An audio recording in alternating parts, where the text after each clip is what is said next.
My name is Anya, and for most of my life, I believed I was born lucky. A loving family, a supportive circle of friends, and a sister I trusted with my soul. Arohi, she was my best friend and my worst mirror. Always a step behind me, always smiling, always loyal. Or so I thought. I met Rian at a literature festival in Go. He was the keynote speaker, eloquent, charming, and frustratingly humble for someone so brilliant. I was there on assignment, covering the event as a cultural reporter. It took all of 2 conversations and 1 impulsive dance under fairy lights for me to fall for him. Within a year, he proposed. A beach sunset, soft music, and his voice trembling when he asked me to marry him. I said yes with my whole heart. Arohi had been excited too. She'd squealed when I showed her the ring, posted a story calling us couple goals, and threw herself into wedding planning with a kind of intensity only she could manage. We spent evenings buried in Pinterest boards and flower samples. She was the one who picked out my lehenga fabric. She even joked that she'd cry more than me at the wedding. But 3 weeks before the engagement, Ryan changed. Calls became short. Texts went unanswered. When we did talk, his voice felt miles away. I assumed stress. He was launching a new book. But then he asked to meet, in person, at a quiet cafe, where the air seemed heavier than usual. He didn't even look me in the eyes. I'm sorry, Anya, I can't do this. I think we should call off the engagement. The words felt like cold water down my spine. What? Why? Did I do something wrong? He hesitated. Then, almost in a whisper, he said, You're not well. I saw the documents. Your relapse. The clinic. I can't marry someone who's hiding something this serious. I laughed, confused. What documents? He showed me an envelope. Inside were copies of signed rehab intake forms with my name on them. A file stating I'd been admitted to a rehabilitation center 2 months ago for prescription drug abuse. But I had never been there. My blood turned to ice. I felt my heart pounding, like my body was trying to scream when my mouth couldn't. This isn't real. Ryan, I've never even been inside a rehab center. This is fake. He stared at me, eyes filled with pity, not belief. Don't make this worse by lying. That night, I sat on my bedroom floor, dress samples around me like the aftermath of a war. I reread the forged documents under my desk lamp, the signature eerily like mine, but just off enough to sting. It wasn't just a breakup. It was a calculated character assassination. And the worst part, only one person in the world had access to the kind of details needed to pull something like this off. My sister, Arohi. She had been in rehab a year ago. After a DUI and a scandal she made us all swear to bury, my parents had sent her to a luxury rehab facility under a different name. I was the only one who visited her there. I was the one who held her hand when she cried, who lied to her friends about her, extended vacation, who protected her name like a mother protects a child. She had everything to lose if her past came out, and everything to gain if mine looked worse than hers. In the days that followed, I replayed every recent moment, like a detective trying to solve my own murder. The fake concern in her eyes when Ryan walked out. The way she quietly unpinned our engagement post that same night. The flurry of new posts showing her at parties, laughing louder than necessary. And then came the announcement. Arohi's engagement. To Karan Malhotra. Yes, the heir to a real estate empire, her boss's son, and a man whose family had strict reputation rules. I saw the headline while scrolling Instagram in bed. Power couple alert Arohi Verma and Karan Malhotra to tie the knot. My stomach dropped, not just because she was moving on so fast, or flaunting it, but because Karan was Ryan's childhood friend. They ran in the same elite circles. If she wanted to ruin me in front of both men, both families, and all of Delhi's social scene, this was the way to do it. The realization was like being punched in the chest. My own sister had stolen my clean name to protect her dirty one. She had crafted my downfall, forged my addiction, and weaponized my trust, all to secure a life I never wanted to take from her. And I had let her. That night, I didn't cry. Not anymore. I stared at the invitation to her engagement party that came the next day, gold embossed and oozing with pride. And I decided something. She wanted an audience. She would get one. But this time, I wouldn't be the one in ruins. The day I received the engagement invite, I stared at it for a long time. It was so her, an opulent cream card with gold foil letters, sealed with wax and spritzed with a hint of her signature perfume. Even the font looked smug. The front read, Arohi and Karan invite you to celebrate a lifetime of love. I read it again and again, the words twisting in my chest like a knife with every pass. Love, lifetime, celebrate. What about my love? What about my future? I set the card down and opened my laptop. I wasn't just sad anymore. I wasn't even angry. I was done being quiet. I started with the name of the rehab center on the forged documents, Sanj Wellness Retreat. The logo was convincing, and the address matched a luxury facility in Dehradun. It was real. But my gut told me something was wrong. So I called them. I used my journalist instincts, professional tone, slightly urgent voice, and a polite request for record verification. When the woman on the other end asked me for patient ID, I gave her the fake one from the document. There was a pause. I'm sorry, madam. That patient file is confidential. I hesitated, then tried a different tactic. I understand, but I'm Anya Verma. That's my name on those documents. And I've never been admitted to your facility. I believe someone has submitted forged documents under my name. This is now a legal matter. Silence again. Then a softer voice. Can you hold, please? 3 minutes later, a man picked up. Administrative director. More formal. Anya, thank you for calling. I've reviewed the file briefly. We do have an intake file under your name. But I must admit something seems off. I didn't breathe. What do you mean? I asked. Well, he said, your photo on the form doesn't match your voice profile. We keep brief voice recordings from intake interviews, and this one, it's different. Also, the ID document attached is blurry and cropped. Can I hear the recording? There was a pause. Technically no, but I can tell you this. The person who came here introduced herself as Anya Verma, but she checked in under a referral from Dr. Rajiv Sehgal. Dr. Rajiv Sehgal. My heart dropped. He was the doctor who treated Arohi during her actual stay here last year. I remembered him. He always looked nervous, overworked, and way too polite. So she'd used his name, his connection. She had done it. I thanked the director and hung up. My fingers shook as I pulled out my old rehab visitation pass. I still had the original copy from Arohi's stay last year. It was creased and slightly stained, but readable. Arohi Verma. Patient ID. 23 CV. I compared it with the forged one in Ryan's file. Anya Verma. Patient ID 236AV. Same ID number. Same code. My sister hadn't just faked a rehab story. She'd stolen her own file, changed the name, and used her past to rewrite my present. It felt unreal. And yet, in the clearest, cruelest way, it explained everything. The night I confronted Rian flashed in my mind. His eyes full of disbelief. The trust that shattered in a single breath. She'd orchestrated it. Every part of it. To protect her past. To bury mine. I needed more proof. I remembered the nurse, Mira, who had become friendly with me during Arohi's treatment. She used to bring me extra tea during visits and tell me that your sister is lucky to have you. I found her on Facebook and sent a message, honest and simple. Hi Mira, this is Anya, Arohi Verma's sister. I have something serious to ask. Can we talk? She replied within minutes. Of course, Beta. Are you okay? An hour later, I was on a video call with her. Her eyes widened when I explained the forged documents. She listened without interrupting. I remember you, she said. You were always kind. Arohi was difficult sometimes, but you never gave up on her. I nodded, swallowing a wave of old memories. Mira G, do you remember anything unusual about her treatment? Did she ever mention doing something like this? She hesitated. Not directly. But she once said something strange, about how if she ever messed up again, she'd rather make it look like someone else did. I didn't think much of it. But now? She sighed.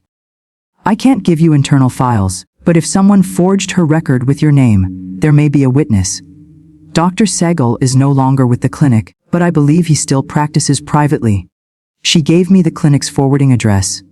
That same evening, I visited his office. Dr. Sehgal looked older, grayer, and startled when I walked in. Miss Verma. Not the one you're thinking of, I said, my voice colder than I intended. I laid the 2 files on his desk. He stared at them for a long moment. I didn't know, he whispered. Arohi said she needed a friend's help. She said her sister was in trouble and didn't want it on the family records.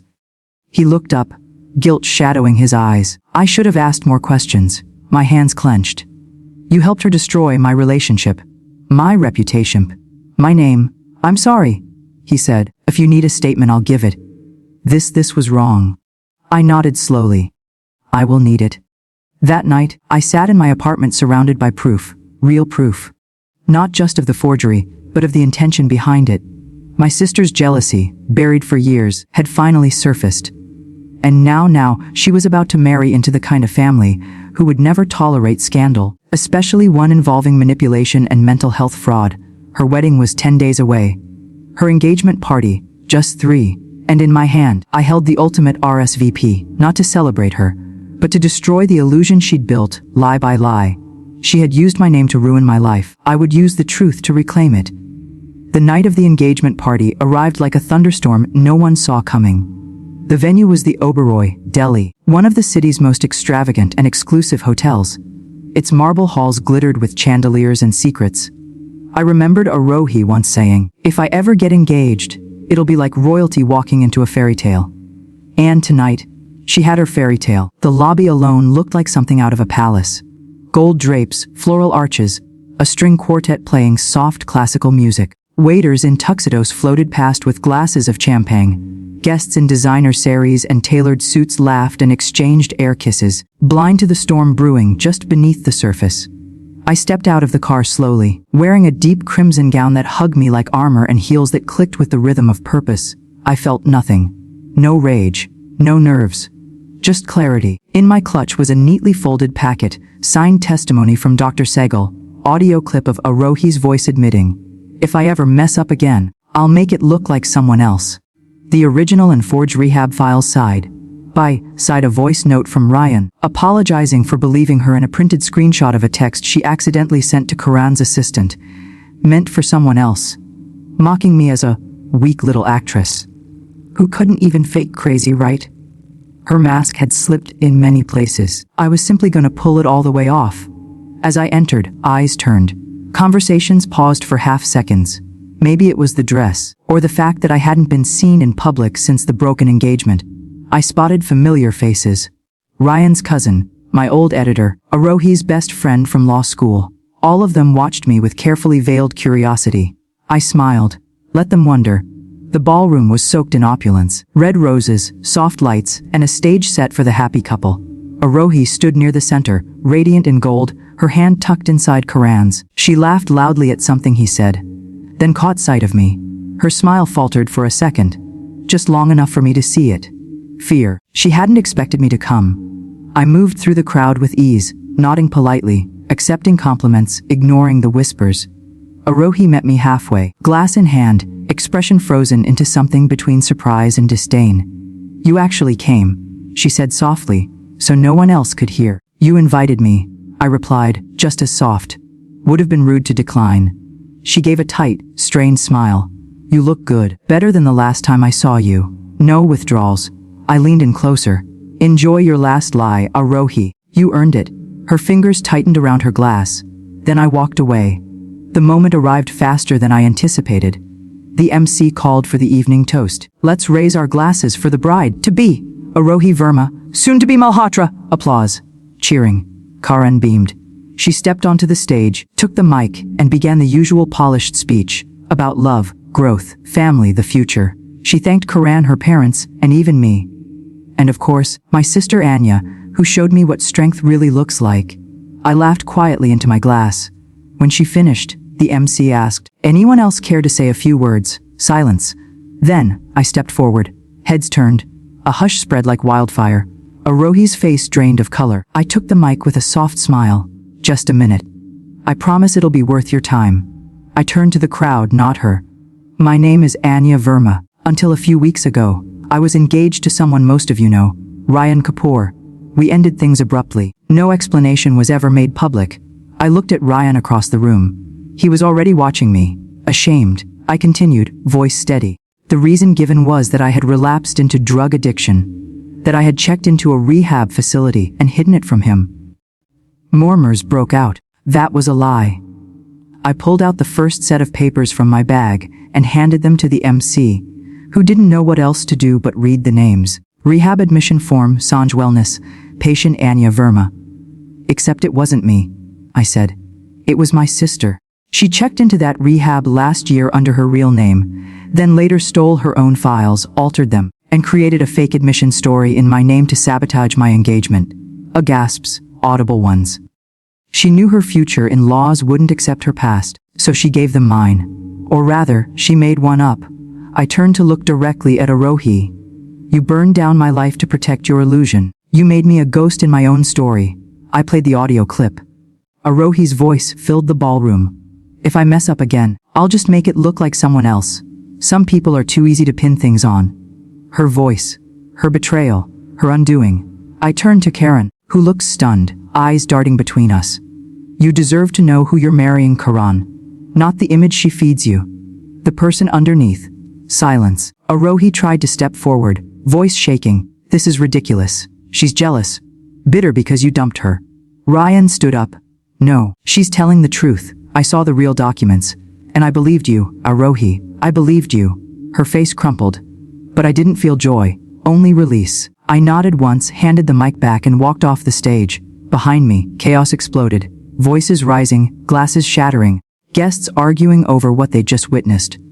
Arohi broke down in the middle of the room, surrounded by whispers. Karan slowly backing away from her like she was on fire. I stepped into the quiet hallway outside. And for the first time in weeks, I exhaled. Later that night, I sat in an Uber watching the city blur past. No paparazzi, no applause, just peace. My phone buzzed. A text from Karan, thank you. You saved me. And one from Ryan. If you ever forgive me, I'd like to talk. No pressure. I stared at both for a while, then locked the screen. Tonight wasn't about romance. It wasn't even about revenge. It was about truth, and reclaiming the story someone tried to steal from me. The days after the engagement party unfolded like a slow motion avalanche. I didn't return home that night. I went to a small guest house in the hills of Mussoorie, somewhere I used to retreat as a teenager, when life became too loud. No social media, no calls, no family drama. Just me, a journal, and the silence I had been denied for too long. Back in Delhi, everything fell apart. Or rather, everything fell into place. The truth had cracked Arohi's life open. The story spread. First through the whisper network of Delhi's elite, then more publicly. Screenshots of the documents, the audio, and fragments of her confrontation with Ryan and Karan were shared in private groups. Karan called off the engagement 2 days later. His family released a carefully worded statement about incompatibility and private matters. But the damage was done. And Arohi, she went underground, deleted her social media, quit her job, disappeared from public circles. Word was she was hiding in Go with a friend, trying to get her head together. For someone who once lived for the camera lens and curated captions, the silence was a louder punishment than any courtroom verdict. But I didn't celebrate. The truth is, revenge feels satisfying for a minute. Then it just ends, and what's left behind is you, just you, and all the healing you still have to do. About a week later, I received a message from an unknown number. Arohi, I guess you're proud of yourself. I lost everything. Was that enough for you? I stared at it for a long time. Then typed my reply, Anya, I never wanted to ruin your life. I wanted mine back. What you did was a choice. So was this. She didn't respond. That was the last I heard from her. My parents didn't know what to say either. My mother cried when I told her everything. My father, usually stoic and distant, stood in the doorway of my room and said, I'm sorry we didn't see it. We should have protected you, not her. I didn't have it in me to blame them. We were all Arohi's victims in different ways. But I knew one thing now. I would never protect anyone at the cost of myself again. Ryan called me a week later. His voice trembled. I don't expect anything. But I owe you more than an apology. I owe you the truth. And if you ever want to talk or even yell at me, I'll listen. And for a moment, I remembered us. Before the lies, before the fall. But time doesn't rewind, and love that vanishes in the face of doubt doesn't get a second chance. So I said, gently, I forgive you. But I don't want to go back. He was silent, then whispered, you don't have to. I just hope someday you find someone who believes in you the first time. I didn't rush back to work. Instead, I started writing again, but for myself this time. I filled pages and pages with everything I hadn't said, not just about the betrayal, but about the years before, when Arohi and I were close. When I ignored the way she always twisted stories to suit her. When I convinced myself that love meant forgiving everything, even the things that broke me. I wrote it all, and one day, I realized I had a story worth sharing. Not a tabloid drama, not a revenge confession, but a novel, about two sisters' secrets and the soft violence of envy. It sold 6 months later. It's been a year since that night. I live in Mumbai now, in a quiet apartment by the sea. I work with a mental health NGO that focuses on emotional abuse within families. Because betrayal doesn't always come from strangers. Sometimes it comes with matching DNA. Sometimes it wears your face. And sometimes, healing means walking away without needing to be right, just whole. I saw Arohi once again. By accident, it was a cafe in Jaipur. She was standing in line, hair tied up, sunglasses hiding half her face. She looked smaller, older. She saw me. For a second, neither of us moved. Then she looked away. And I walked past her. Not because I hated her, not even because I wanted her to feel ignored, but because I had already said everything that needed saying. In the silence between us, there was a final kind of peace.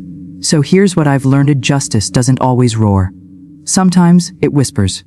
Sometimes it walks in heels into a party and tells the truth. Sometimes it sits at a window at sunrise, drinking tea, breathing deeply, knowing that no matter who tried to rewrite your story,